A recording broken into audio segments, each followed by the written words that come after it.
Bienvenidos. Subir a Jerusalén. El Domingo de Ramos comienza la Semana Santa. Los cristianos acompañamos a Jesús que sube a Jerusalén. El camino hacia Jerusalén llevó al Señor a su pasión, a su muerte y a su resurrección. Es lo que conmemoramos en estos días santos. Estos acontecimientos históricos han incidido fuertemente en la vida de la humanidad, especialmente en nuestro occidente.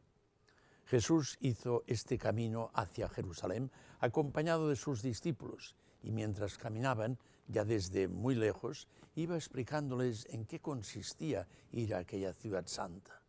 Entonces comenzó a enseñarles que era necesario que el Hijo del Hombre sufriese mucho y fuese rechazado por los ancianos, por los sumos sacerdotes y los escribas, fuese muerto y después de 3 días resucitase. Y se lo decía con toda claridad. Ante este anuncio de Jesús se produce la reacción de Pedro, que venía a ser como la síntesis de las de los demás apóstoles. Entonces Pedro, queriendo favorecerlo, se puso a reprenderlo. Es el rechazo innato de la cruz, de la muerte, del fracaso humano. Es entender la vida y la obra del Mesías en clave únicamente de éxitos, de resurrección. No obstante, Jesús reitera su enseñanza anterior sobre lo que sucedería en Jerusalén, riñe a Pedro y le dice: quítate de mi vista, Satanás, porque tus pensamientos no son los de Dios, sino los de los hombres. La amenaza más peligrosa para la Iglesia y para los cristianos es el rechazo de la cruz de Cristo. A medida que iba caminando hacia Jerusalén, el Señor reiteró la misma catequesis sobre su muerte y su resurrección, y ante las reacciones de incomprensión por parte de los discípulos, Jesús les dio estas enseñanzas que son capitales para la vida cristiana sobre lo que significa seguir al Señor en su camino hacia Jerusalén. Les dijo: si alguno quiere ser el primero, hágase el último y el servidor de todos.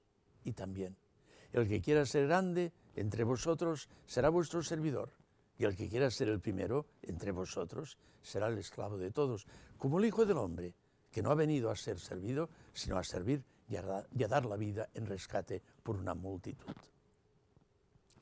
San Pablo entendió muy bien el misterio de la cruz como fuente de sabiduría y de vida. Se dirige a los cristianos de Corinto con estas palabras: mientras los judíos piden señales y los griegos buscan sabiduría, nosotros predicamos un Cristo crucificado, escándalo para los judíos, necedad para los gentiles, mas para los llamados, lo mismo judíos que griegos, un Cristo fuerza de Dios y sabiduría de Dios. La cruz es el signo de la identidad cristiana. Es despreciada por muchos, pero sigue atrayendo a miles y miles de creyentes que se postran para adorar a aquel que, sin dejar de ser Dios, quiso salvar a los hombres. La cruz se ha convertido en el signo del amor fiel de Dios a todos nosotros.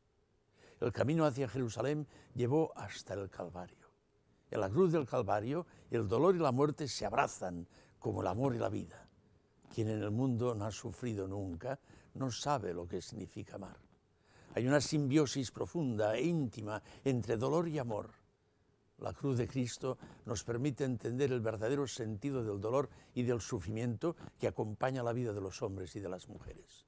Paul Claudel ha dicho que Dios no vino a la tierra para suprimir el sufrimiento, sino para llenarlo de su presencia.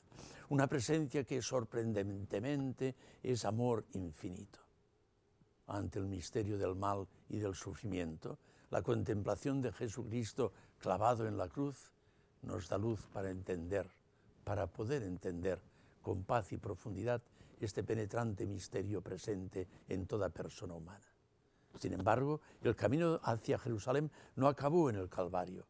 Jesús murió en la cruz, pero resucitó. Esta es la victoria definitiva que vence el mal, el sufrimiento y la muerte. Hasta la semana próxima, si Dios quiere.